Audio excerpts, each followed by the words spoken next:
السلام علیکم ورحمۃ اللہ وبرکاتہ۔ سامعین حضرات، میں آپ کے سامنے پیش ہوں ایک بہت ہی اہم موضوع۔ زیادہ وقت نہ لیتے ہوئے میں آپ کو اس موضوع کے بارے میں بتا دوں کہ آج کل جو یہ فتنہ چل رہا ہے تفضیلیوں کا اور ساتھ میں ہی مولائیوں کا، انہوں نے ایک نئی روش جو ہے وہ پکڑ لی ہے، جس کا فتنہ جو شروع کیا تھا وہ طاہر القادری نے شروع کیا تھا۔ وہ یہ ہے کہ حضور علیہ الصلوۃ والسلام کے بعد سب سے افضل اس امت میں کون ہے۔ اس کے تعلق سے ہم اور آپ سے ہی عقیدہ اہل سنت و جماعت کا رہا ہے کہ حضور علیہ الصلوۃ والسلام کے بعد تمام انبیاء اکرام کے بعد حضور حضرت ابو بکر صدیق رضی اللہ تعالی عنہ کا مقام و مرتبہ ہے، اور آپ رضی اللہ تعالی عنہ کے بعد حضرت عمر اور پھر حضرت عثمان اور حضرت علی رضی اللہ تعالی عنہ کا مرتبہ ہے۔ کچھ لوگ ایسے ہیں جو فضیلت کی حدیثیں اٹھا کر افضلیت پر فٹ کرتے ہیں اور اس مسئلے کو جو کہ قطعی ہے اسے ضمنی بنانے کی کوشش کرتے ہیں۔ آئیے اسی بارے میں آپ کو تفصیل سے کچھ احادیث مبارکہ، کچھ اقوال امت اور اس امت میں کیا عقیدہ اس کے تعلق سے رہا ہے وہ واضح کر دوں۔ انشاءاللہ جو اس ویڈیو کو دیکھے گا اس کو دلائل مل جائیں گے، اور اس کا اگر دل صاف ہوگا تو یقین مانیں اہل سنت و جماعت بننے کے لیے اسے ہمیں پڑے گی، وہ ان دلائل کو مطمئن ہو کے سنے گا اور مطمئن انشاءاللہ ہو جائے گا۔ سب سے پہلی بات جو مسند ابن حمید میں حدیث نمبر 212 صفحہ نمبر 101 پر موجود ہے، وہ کیا ہے کہ حضرت ابو درداء رضی اللہ تعالی عنہ سے روایت ہے کہ رسول اللہ صلی اللہ علیہ وسلم نے فرمایا کہ انبیاء کرام علیہم السلام کے بعد ابو بکر اور عمر سے افضل کسی شخص پر نہ سورج طلوع ہوا ہے اور نہ غروب۔ یہ حدیث شریف سے آپ کو واضح اشارہ مل گیا کہ حضور علیہ الصلوۃ والسلام کے بعد حضرت صدیق اکبر رضی اللہ تعالی عنہ جو ہیں وہ سب سے افضل ہیں اس حدیث میں۔ اب میں ان لوگوں سے بات کرنا چاہوں گا کہ جو لوگ حضرت علی کی تفضیل کی بات کرتے ہیں۔ دھیان رہے وہ 4-5 احادیث مبارکہ لیتے ہیں، لیکن ان احادیث مبارکہ میں وہ چیز واضح نہیں ہے، بلکہ حضرت علی رضی اللہ تعالی عنہ علیہ السلام کے بارے میں یہ موجود ہے کہ آپ سب سے پہلے اسلام لانے والے ہیں، لیکن اس سے یہ بات ثابت نہیں ہو رہی کہ حضور علیہ الصلوۃ والسلام کے بعد سب سے افضل جو ہیں وہ حضرت علی رضی اللہ تعالیٰ عنہ ہیں۔ ایک اور حدیث شریف جو حضرت اسعد رضی اللہ تعالیٰ عنہ سے روایت ہے کہ رسول اللہ صلی اللہ علیہ وسلم سے روایت کرتے ہیں کہ رسول اللہ صلی اللہ علیہ وسلم نے ارشاد فرمایا کہ بے شک روح القدس جبرائیل امین نے مجھے خبر دی کہ آپ کی امت میں آپ صلی اللہ علیہ وسلم کے بعد افضل ابو بکر ہیں۔ اس کو طبرانی نے معجم الاوسط میں حدیث نمبر 6448 جو ہے نقل کیا ہے۔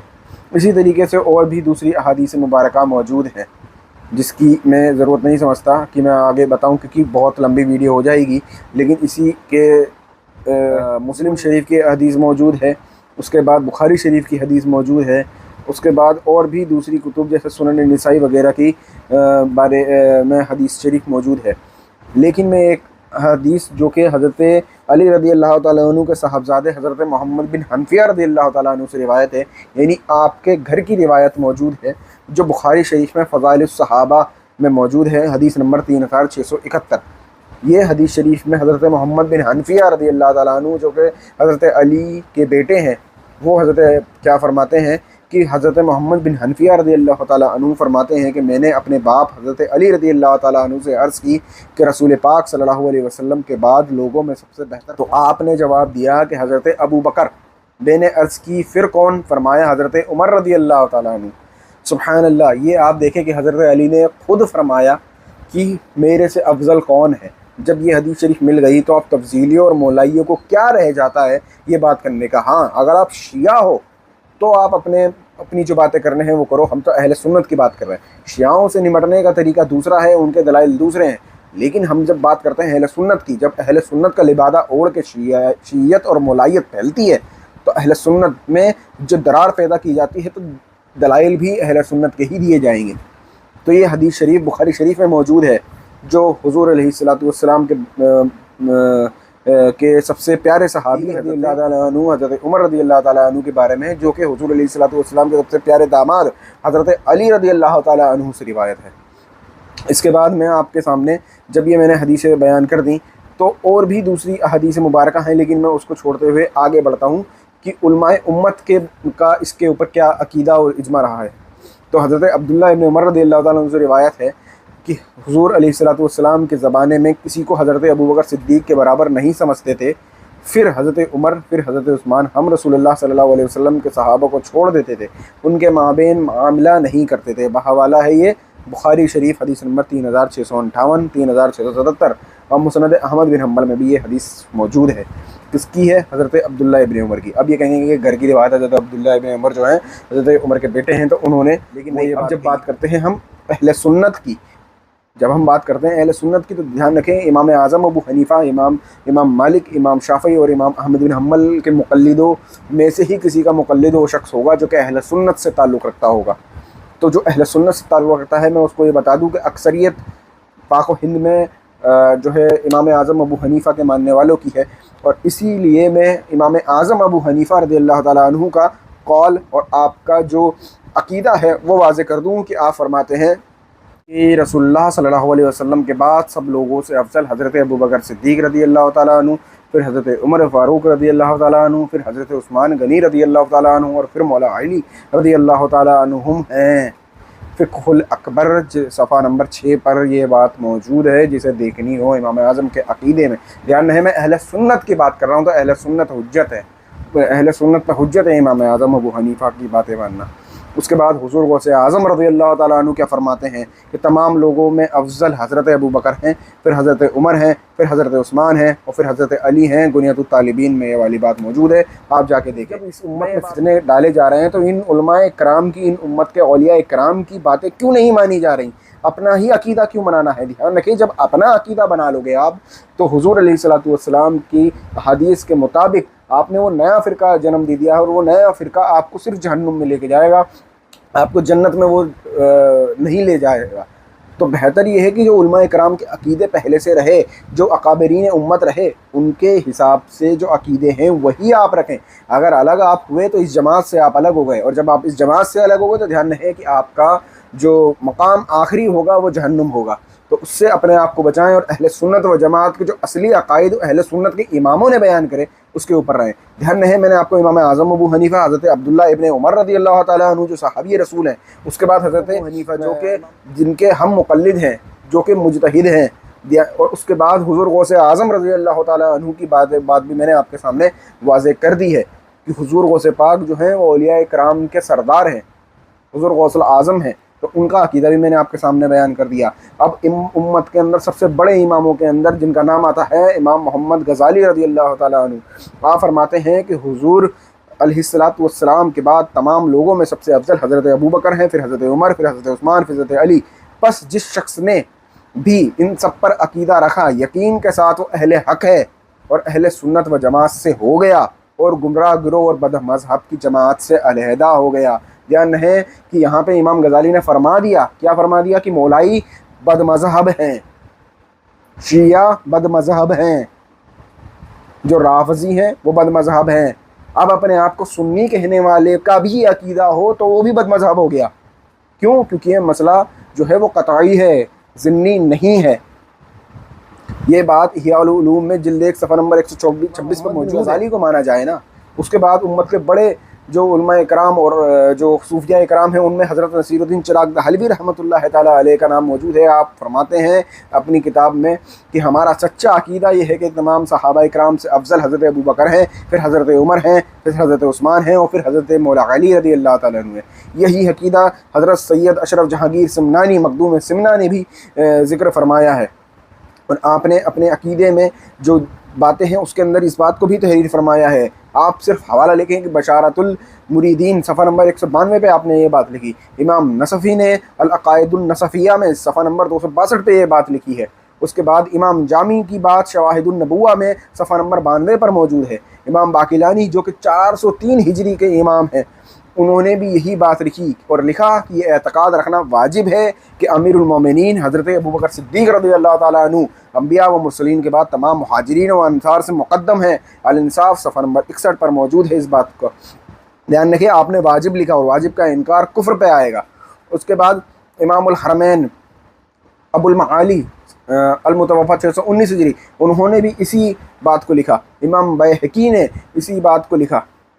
الاسماء والصفات میں، صفحہ نمبر 606 پہ یہ بات موجود ہے۔ امام ابو العباس القرطبی علیہ رحمہ المتوفا 656 ہجری، آپ نے بھی اس بات کو لکھا ہے۔ اس کے بعد اور حوالہ جات موجود ہے، علامہ سیف الدین آمدی، حضرت عباس الدوری رحمۃ اللہ تعالیٰ علیہ، حضرت امام ابن ابی حازم علیہ الرحمہ القائی، اس کے بعد امام ابو حاتم، اس کے بعد حضرت خطیب بغدادی، اس کے بعد امام بہقی، اس کے بعد امام بہقی کی دوسری روایتیں، پھر اس کے بعد امام بہقی نے ایک بہت ہی بہترین نقطہ عرض کیا، وہ یہ کیا کہ امام سوید بن سعید علیہ رحمہ فرماتے ہیں کہ میں نے امام مالک، امام حماد بن زید، حضرت سفیان بن عیینہ، حضرت فضیل بن عیاض، حضرت شریک بن عبداللہ، حضرت یحییٰ بن سلیم، حضرت مسلم بن خالد، حضرت ہشام بن سلیمان، حضرت جریر بن عبد الحمید، حضرت علی بن مسحر، حضرت عبداللہ بن ادریس، امام وقی بن المراح اور ان تمام اہل علم علماء جن سے علم عکس کیا جاتا ہے، ان سے سنا یہ تمام اہل علم کہتے ہیں کہ نبی پاک کے بعد صلی اللہ علیہ وسلم صحابہ اکرام میں سب سے افضل جو ہوں گے وہ حضرت ابوبکر صدیق، حضرت عمر ان کے بعد، اور حضرت عثمان ان کے بعد، اور حضرت علی رضی اللہ تعالیٰ عنہ ان کے بعد ہے۔ اس کا یہ حوالہ دھیان رکھیں کہ میں نے اتنے اور یہ سارے امام بہقی نے بھی لکھا ہے۔ امام بہقی چھوٹے امام نہیں ہیں کہ عام یہ سوچے کہ آج کے جو مولانا ہوتے ہیں اس کے حساب سے وہ حضرت امام بہقی میں، امام بہقی سند کی حیثیت رکھتے ہیں دین میں، علم میں، اور علم الحدیث میں جو ہے امام بہقی ایک سند کی حیثیت رکھتے ہیں۔ یہ آپ نے بات لکھی الاسماء والصفات امام بہقی، صفحہ نمبر 606 پر رقم نمبر 542 کے اندر۔ اسی طریقے سے اور بھی دوسری روایت امام غزالی کی، امام شارانی کی، آپ لکھتے ہیں امام شارانی یہ واقعۃ والجواہر میں جلد نمبر 2 صفحہ نمبر 328 پہ کہ محمدی اولیاء میں انبیاء و مرسلین کے بعد سب سے افضل حضرت ابوبکر صدیق رضی اللہ تعالیٰ عنہ ہے۔ حضرت داتا گنج بخش علی حجویری رضی اللہ تعالیٰ عنہ نے بھی اپنی یہ بات کشف المحجوب میں لکھی۔ اس کے بعد شیخ اکبر محی الدین ابن عربی رحمۃ اللہ تعالیٰ علیہ نے بھی اس بات کو فتوحات مکیہ جلد 2 صفحہ نمبر 9 پہ لکھا۔ امام ابن حجر مکی نے حضرت الصواعق المحرکہ صفحہ نمبر 363 پہ لکھا۔ اس کے بعد امام علامہ زرقانی نے شرح زرقانی المواہب میں جلد نمبر 7 صفحہ نمبر 489 پہ لکھا۔ اس کے بعد امام شامعی نے لکھا، یہاں تک کہ امام شامعی نے لکھا کہ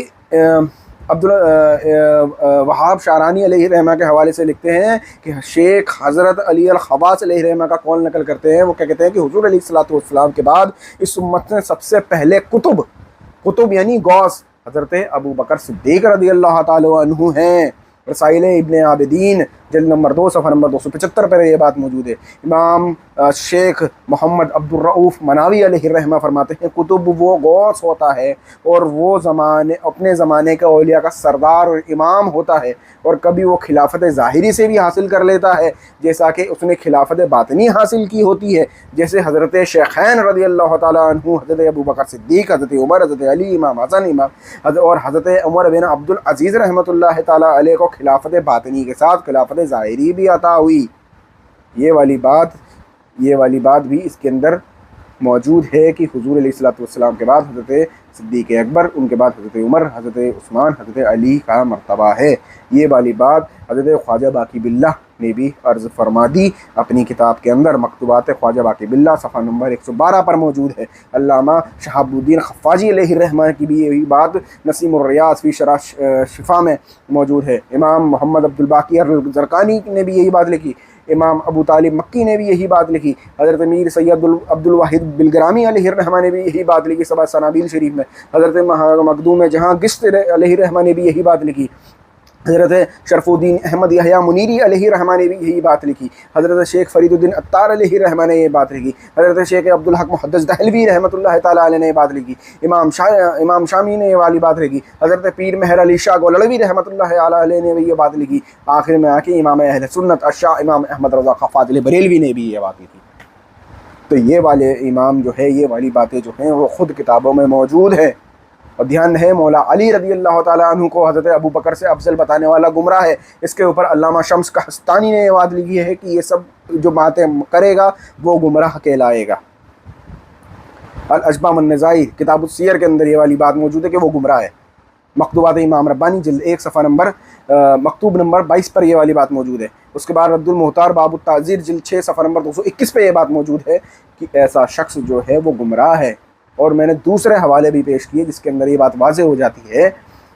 کہ حضور علیہ السلام کے بعد حضرت ابو بکر کا مرتبہ ہے، ان کے بعد حضرت عمر کا مرتبہ ہے، ان کے بعد حضرت عثمان، اور ان کے بعد حضرت علی کا. اور جو حضرت علی کو افضل مانے اس کے اوپر میں نے حدیث بھی بتائی آپ کو، اور میں نے اس کے اوپر جو حدیث نہیں جو علماء میں نے آپ کو آخر میں وہ فتویٰ بھی بتایا جو حضور علیہ السلام کی شریعت میں اس شخص کے لیے موجود ہے. میں اس سے زیادہ اور بھی روایتیں دے سکتا تھا کہ حضور حضرت علی نے فرمایا کہ میں اس کو سزا دوں گا جس نے مفتری کی سزا دوں گا، یعنی جھوٹ بولنے والے کی، جس نے مجھے حضرت ابو بکر حضرت عمر سے افضلیت دی. تو میری بات صرف آپ سے اتنی ہے کہ اہل سنت و جماعت کا عقیدہ کیا ہے وہ میں نے آپ کے سامنے واضح کر دیا. اب ان دلائل کو دیکھتے ہوئے کیا یہ بات واضح نہیں ہو جاتی کہ حضرت علی جو ہے چوتھے نمبر پر ہیں، حضرت علی چوتھے نمبر پر ہیں، اور حضرت ابو بکر صدیق پہلے پہ، حضرت عمر دوسرے پہ، حضرت عثمان تیسرے پہ، اور حضرت علی چوتھے پہ. یہی علماء اہل سنت کا عقیدہ ہے. جو اس سے پھرے گا وہ ظاہری بات ہے یا تو شیعہ ہوگا یا ڈھکا چھپا ہوا تبذیلی ہوگا. السلام علیکم ورحمۃ اللہ وبرکاتہ.